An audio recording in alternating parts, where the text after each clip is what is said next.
ओम स्व आत्मने नमः, सर्व आत्मने नमः। ससा अनुष्ठान में आप सभी का स्वागत है। आज के बिंदु श्रीमद् भगवत गीता अध्याय 1 श्लोक 1.1.8 ससा दर्शन शैली में हम जानेंगे श्लोक शब्दार्थ, भावार्थ, 3 अस्तित्व के साथ चर्चा। श्लोक की चर्चा करने से पहले आइए जानेंगे गीता रोजमर्रा की जिंदगी में हमें कैसे जीना सिखाती हैं। गीता हमें कैसे सोचना सिखाती हैं। गीता ध्यान और चेतना कैसे जगाती है। गीता को अलग अलग दृष्टि से देखें तो गीता सुनी जाए तो वह ग्रंथ है, गीता पढ़ी जाए तो वह इतिहास है, गीता गाई जाए तो वह श्लोक है, गीता मानी जाए तो वह कहानी है, गीता जानी जाए तो वह जीवनी है, गीता समझी जाए तो वह विज्ञान है। लेकिन गीता जब अनुभव में उतरती है तो वह ज्ञान बन जाती है। इसलिए गीता सिर्फ उस समय महान नहीं थी, गीता आज भी महान है और गीता हर युग में मार्गदर्शक रहेगी। अब इसी चेतना के साथ और इसी दृष्टि में समझते हैं भूमिका। श्लोक 1.1.5 में मुख्य शक्तियाँ जागी। श्लोक 1.1.6 में पांडवों की सामूहिक चेतना गूंजी। श्लोक 1.1.7 में धर्म पक्ष की पूर्ण संरचना खड़ी हुई। अब श्लोक 1.1.8 में यह ध्वनि पीढ़ियों, अनुभवों और भविष्य तीनों को जोड़ देती हैं। श्लोक द्रुपदो द्रौपदेयाश्च सर्वशः पृथिवीपते सौभद्रश्च महाबाहुः शङ्खान् दध्मुः पृथक् पृथक्। श्लोक की शब्दार्थ।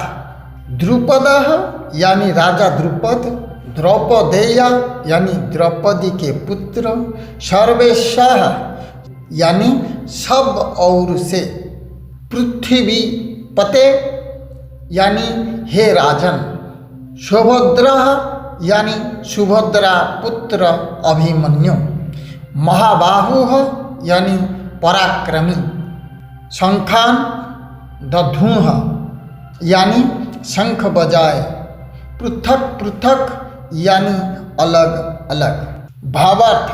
राजा द्रुपद द्रौपदी के सभी पुत्र और पराक्रमी अभिमन्यु सभी ने अपने अपने शंख अलग अलग बजाए। ससा दर्शन 3 अस्तित्व में गहन चर्चा के साथ। बिंदु 1 शारीरिक अस्तित्व यानी युद्ध भूमि का अंतिम संयुक्त नाद।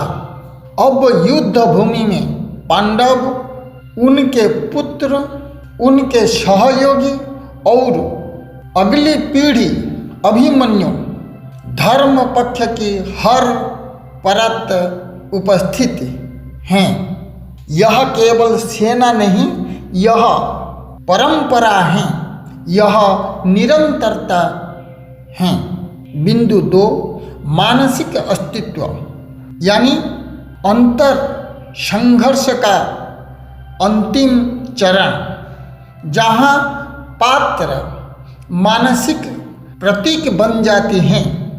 द्रुपद अनुभव और स्मृति, द्रुपद यानी अनुभव और स्मृति, द्रौपदेय यानी कर्म और उनके फल, अभिमन्यु यानी नया साहस, नए चेतना। जब मन में अनुभव, कर्म और नव साहस तीनों एक साथ सक्रिय होते हैं, तब संदेह को टिकने ही जगह नहीं मिलती। बिंदु 3 आध्यात्मिक अस्तित्व यानी स्व का पूर्ण सर्व दिशात्मक जागरण। श्लोक 1.18 का केंद्रीय सूत्र पृथक पृथक, इसका अर्थ बिखराव नहीं, इसका अर्थ विरोध नहीं, अलग अलग रूप पर एक ही सत्य। स्व अब अधूरा नहीं, सीमित नहीं, एक केंद्र में बंधा नहीं। चेतना श्लोक 1.18 का केंद्रीय सूत्र पृथक पृथक, इसका अर्थ बिखराव नहीं, इसका अर्थ विरोध नहीं, अलग अलग रूप पर एक ही सत्य हैं।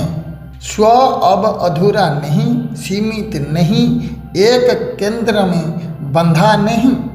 चेतना हर दिशा से प्रकट हो चुकी हैं। आइए उदाहरण से जानते हैं। उदाहरण 1, सूर्य और किरणें। सूर्य एक, किरणें अनेक दिशाओं में, रूप अलग, स्रोत एक। यही पृथक पृथक हैं, किरणें अलग अलग हैं। इसका मतलब ये नहीं होता कि सूर्य अलग अलग हैं, स्रोत एक ही हैं। उदाहरण 2 में हम जानेंगे। उदाहरण 2 में हम जानेंगे, एक दीप से अनेक दीप, लौ अलग अलग, पर अग्नि एक, अग्नि नहीं बंटी, प्रकाश बढ़ गया है। उदाहरण 3, संगीत में राग, स्वर अलग, ताल अलग, वाद्य अलग, पर अनुभूति एक, शोर नहीं, समग्र लय एक ही होता है। अहम विविधता से डरता है, स्व विविधता में खिलता है। पूर्ण जागरण में भेद नहीं होता, केवल अभिव्यक्ति होती है। रूप अनेक हैं, सत्य एक हैं। श्लोक 1.18 संयुक्त ससासार, शारीरिक अस्तित्व यानी सभी स्तरों की उपस्थिति, मानसिक अस्तित्व यानी अनुभव, कर्म और नव चेतना, आध्यात्मिक अस्तित्व यानी सर्व दिशात्मक जागरण। यही कारण है कि इसके बाद दुर्योधन विचलित हो जाता है। अहम एक दिशा से लड़ता है, स्व सभी दिशाओं से प्रकट होता है। समापन, आज अपने भीतर देखें, क्या आपके अनुभव, आपके कर्म और आपका भविष्य एक ही सत्य में साथ खड़े हैं? यदि हाँ, तो समझिए गीता आपके भीतर बिंदु 1.18 पर पूर्ण हो चुकी हैं। अगले श्लोक में, श्लोक 1.19, जहाँ यह संयुक्त ध्वनि दुर्योधन के हृदय को कंपा देती है, हम जानेंगे। अगले कड़ी में हम श्लोक 1.19, जहाँ यह संयुक्त ध्वनि दुर्योधन को हृदय से कंपा देती है। जुड़े रहिए ससा अनुष्ठान के साथ, क्योंकि गीता केवल ग्रंथ नहीं, यह अंतर यात्रा है। ओम स्वात्मने नमः, ओम सर्वात्मने नमः। धन्यवाद।